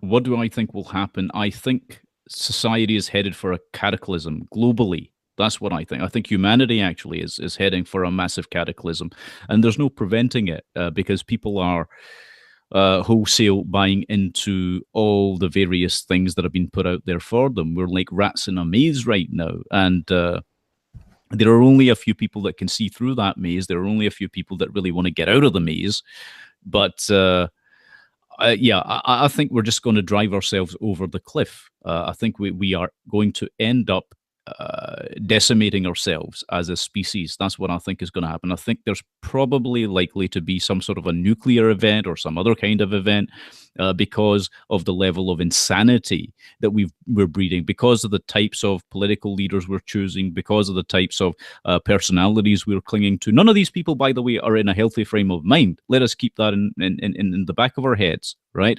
None of these folks that people are hero worshipping are worthy of that hero worship, because they do not have inner balance. They do not understand themselves. They've done no shadow work on themselves. They know not what they do.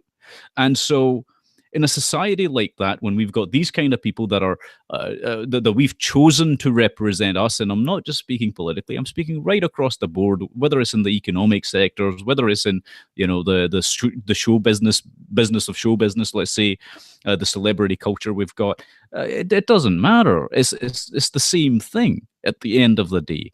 And so this is only going to continue on until we hit rock bottom. And once that happens, the crazy people are basically going to end it all, because there's nothing. Here's the thing. A lunatic gets to lunacy by asking, what is the point? Okay, this is bizarre, but in a true sense, right? You are going to fuck yourself up really, really badly anytime you do anything if you go, what is the point? Okay, why is that?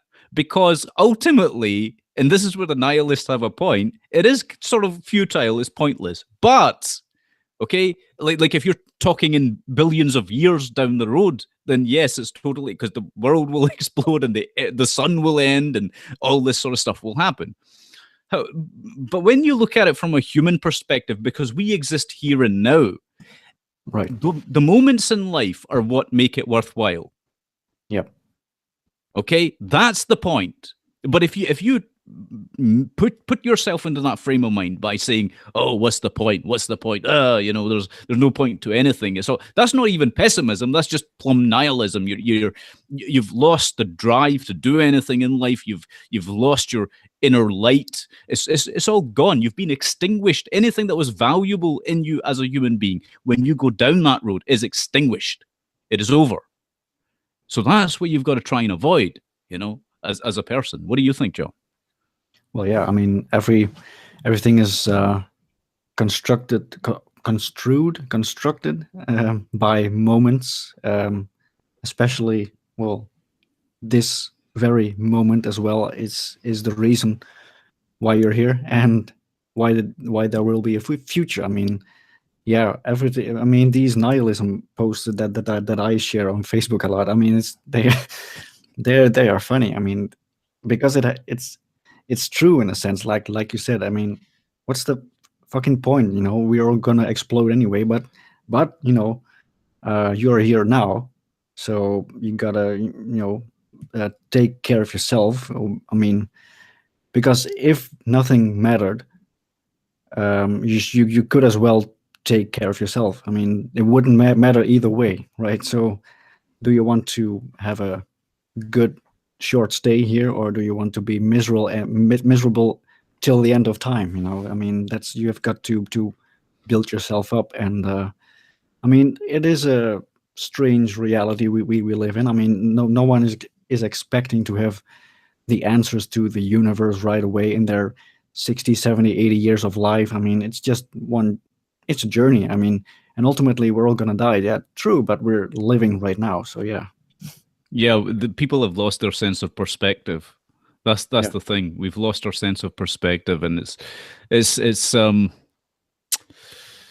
isn't going to lead to anything good. That's the thing. What I'm seeing is that human beings in the aggregate have actually all completely given up. They've given up on themselves. They've given in, and that will produce certain results if you have that mindset. It starts with who you are. It starts with what you think. You know, because the subjective and objective worlds interact. Your subjective worldviews will inform what you do in your actions to a great degree, and what you say, and so on. So you've got to watch that. You've got to have, and this is why every proper spiritual tradition has always talked about the fact that you need to achieve self-mastery. You need to achieve mastery over your own thoughts. And that's a very hard thing to do. It's the greatest battle you'll ever fight, and you're never going to win it, by the way. It's ongoing, you know? But if you do give in within yourself, then you are going to cause many things to come into existence, to manifest around you, that are not going to be remotely good. You know, this is why you can't give up in having faith in yourself, which is key. And to have faith in yourself, you actually need to have a whole lot of knowledge, a whole lot of intelligence, and a whole lot of wisdom. Okay, this is one other thing that I'd like to quickly say. Intelligence and wisdom are two very different things, and people confuse them all the time. A person can be highly intelligent but totally clueless. How does this happen? Well, you know, the society we've got promotes this notion of intellectual superiority, and that is not the right way to live, because your intelligence isn't going to make you happy. Okay, if anything, it is. This is what leads to nihilism. If anything, it's just going to show you how bad things really are. It gives you a certain insight into things that other folks don't see. Right? So intelligence on its own is useless. And it will, no doubt, you can actually talk you see, if you're highly intelligent, you can talk yourself into anything. That's the other problem with being quite intelligent, right? You can literally talk yourself to death. Right? And this is the thing that you see with the communists that exist in the world, or other people that buy into these mentalities, the utopian mindsets, the totalitarian mindsets. Why does that? Like, think about it. You know, the Chinese, or the people that are Asian, East Asians, they have high intellect, but why do they keep putting up these totalitarian regimes? Because they're not wise. Okay, wisdom is a whole different ballgame. Wisdom is the application of knowledge. And you don't have to be particularly clever to be wise. That's another thing that they'll hide from you, right? This worship of the intellect is highly dangerous. It leads to intellectual arrogance. It leads to egotism, narcissism, all the above. Okay, all this nonsense. It's like the alt-right thing I was talking about earlier. All this nonsense. Oh, high IQs, and they concentrate on exactly what I wanted to point out. I mean, it's always about IQ. I mean, yeah, lower IQ into Europe, it's bad. Yeah, of course. But I mean, I understand what they're saying. But isn't there something else than IQ? You know? Yeah. There's more to life than the IQ, than the intelligence quotient. Like I said, IQ doesn't make you a wise person. It can help, because as an intelligent person, you're going to go out there and seek more knowledge, but it doesn't mean that the path of wisdom is closed off to someone who is not wise. The tropes in Buddhism, for example, are rife with the people that the Buddha had encounters with, who were thought people would laugh at them because they were so considered so unintelligent. And the Buddha said, well, these people are going to attain Buddhahood. Right? Whilst all these other very clever people who followed the Buddha were not. Now, if you look at the biblical scriptures, you'll find something very similar in them. And you have to wonder why. You know, and people don't spend enough time understanding. They buy into, this is what makes me so angry, right? And I'm at that point where I'm very tired of explaining these things to people. Right? They buy into the sound bites that are put out there. They buy into tropes and sound bites and memes.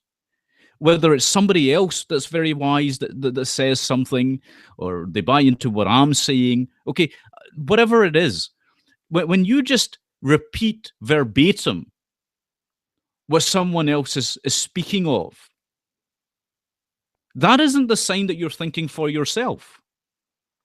Even if what that person says is true or intellectual or clever or right on the money, whatever it is, if you are just repeating by, and this is what the schooling system does, right? It makes you be this way, to just repeat things by rote instead of being unoriginal.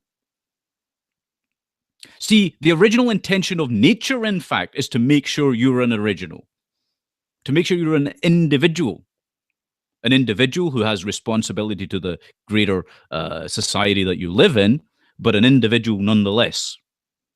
And when your originality is shattered, what have you got left? Nothing.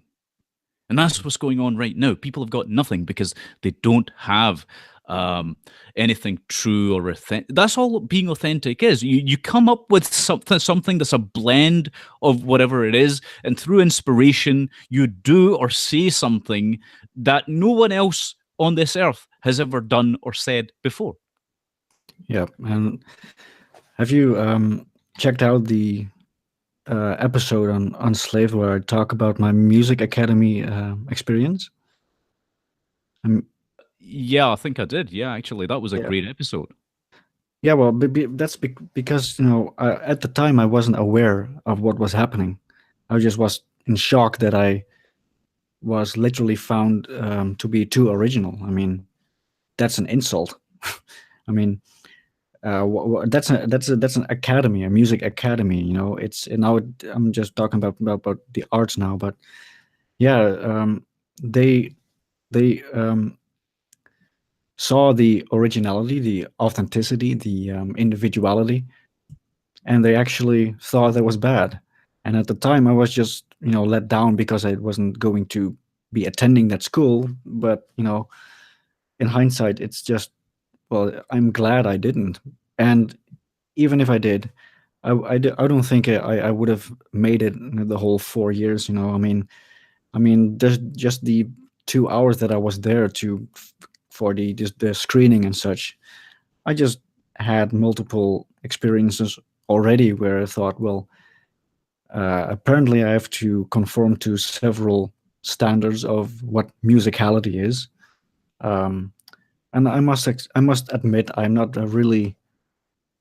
theoretically not really an expert in music, but I can read music to some extent.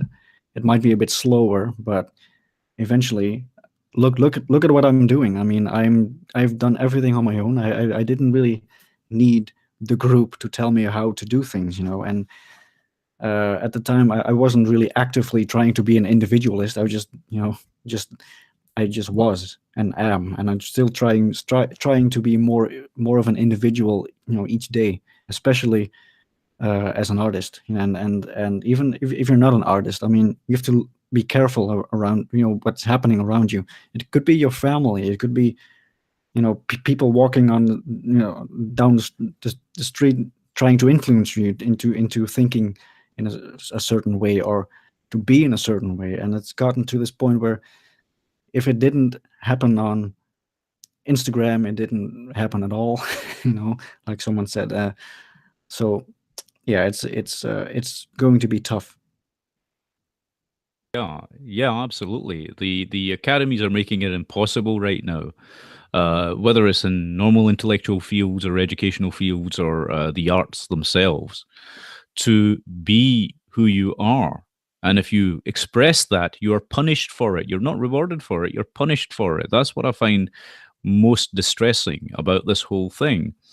We are extinguishing the flame of truth, of originality, of goodness, of morality, of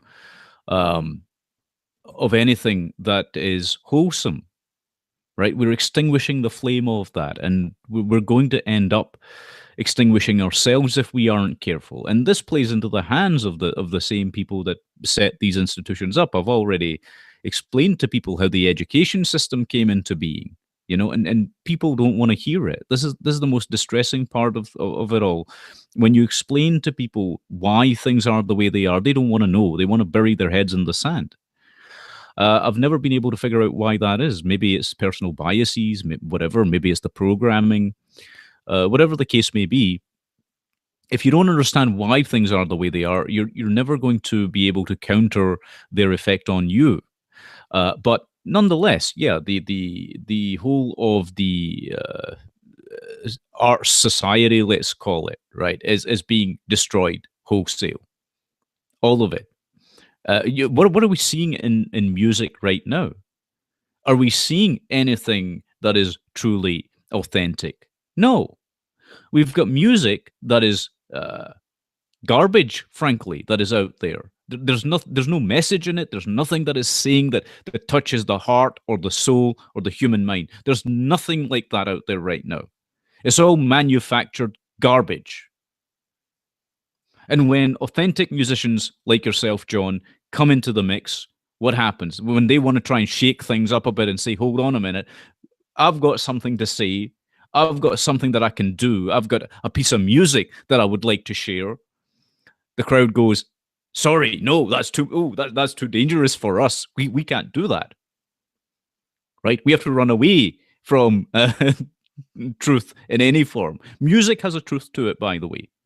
I was saying to somebody else very recently, this entire world operates on frequencies, right? Frequencies are at the essence of life. The human heart beats at a certain frequency. So we are by nature musical creatures.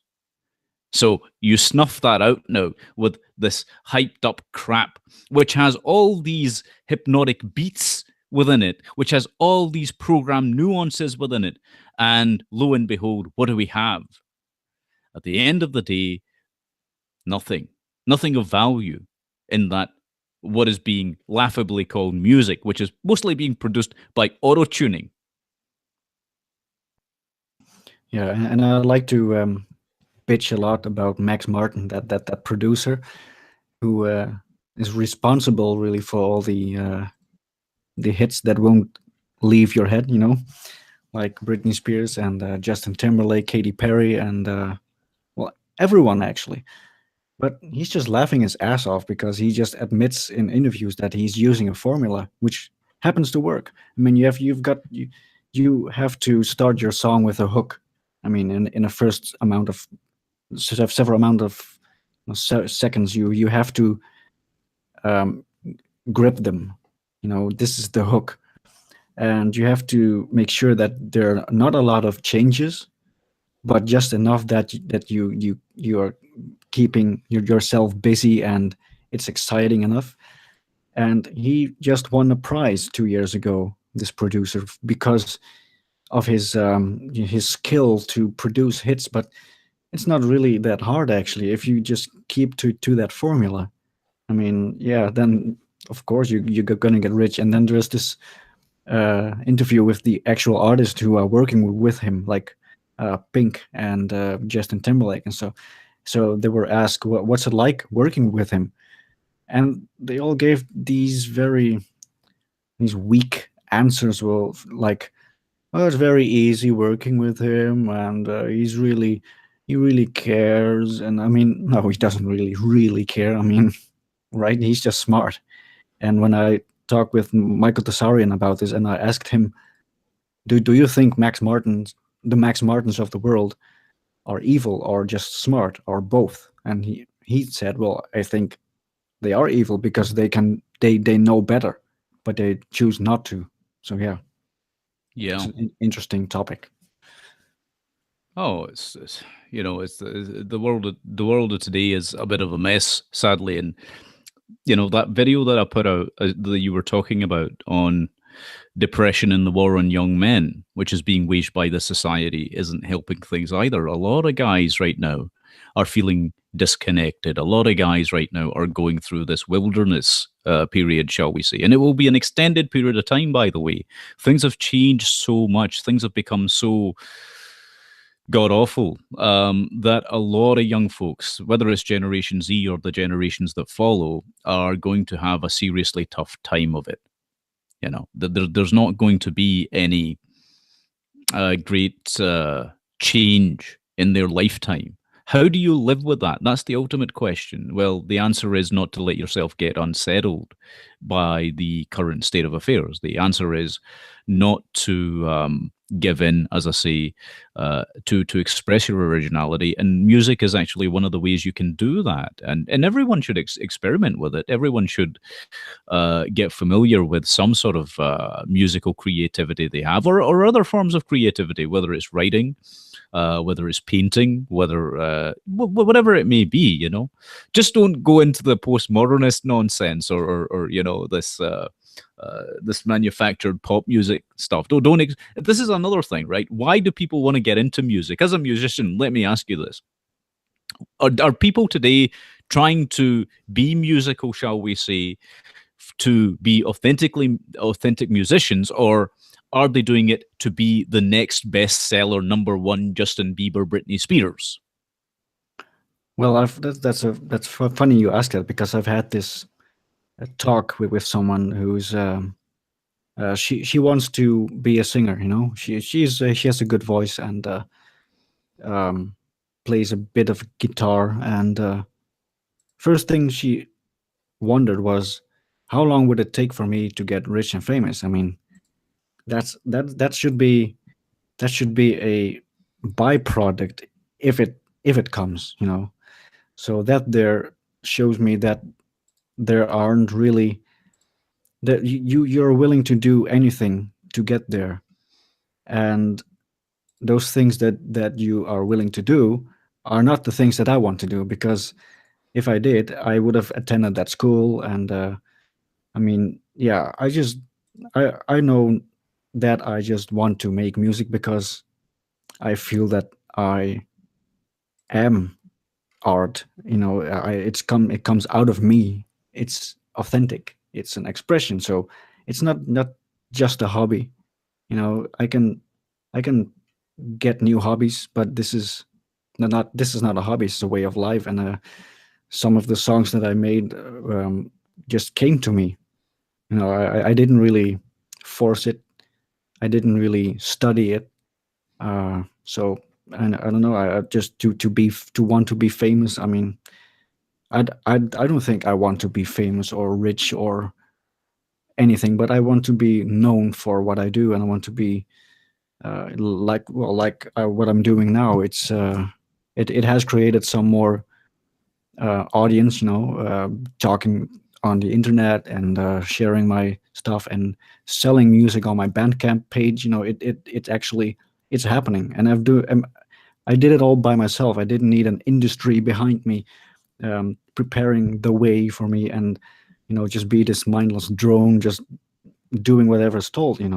So yeah, it has to come from a place that comes from you. And if you can't play music or art or whatever behind closed doors, then I don't know if you're really a artist. Absolutely. This is the thing. You've got to do what you've got to do. And one thing I'll say to the viewers that will watch this stream is do check out John's work. I'll be posting the link to his YouTube page. I think you've got a YouTube page. And where else can people find you? Just let them know very quickly if you can. Well, we can go to johndarkley.com, where every page is on there. Bandcamp, Facebook, all these social media. So yeah, and I'm on YouTube. Yeah. Excellent. Well, as I say, I encourage people to check his work out, because it is original. You might not like it, might not be to your taste. It might actually, you might really love it, as I do, but each their own. But Sure. do that, and you'll get a lot out of it, I think. And do check out Matt Presti's page as well. Unfortunately, Yes. he's had technical issues and hasn't been able to join us again, I think. But And we've actually done 2 songs, Matt and I, without even meeting each other in person. I mean, it's just through the internet. I just sent him some files, and he just did the same. And he has a studio. I have this little minimalist studio, and it works like a charm. That's like that's minds. great. Excellent. Well, that's the upside of technology if it's used properly, and if it's used for ill, well, you get what you get. But Different topic. Exactly. But anyway, I think I'm going to wrap it up here because we've got it for about 2 hours now. But let me just say again, thank you to each and every one of you out there that have made this channel into what it is. Without you, this channel would not have been able to do half the work it has. And also, I'd like to thank those people that have allowed me to share my points of view, each of the people actually, with them on their channels, their shows, whatever the case may be. It has been a tremendous privilege being able to do this. And I regard it as an honor every day that I can speak the truth to people. And those folks that do understand it, they are also a godsend.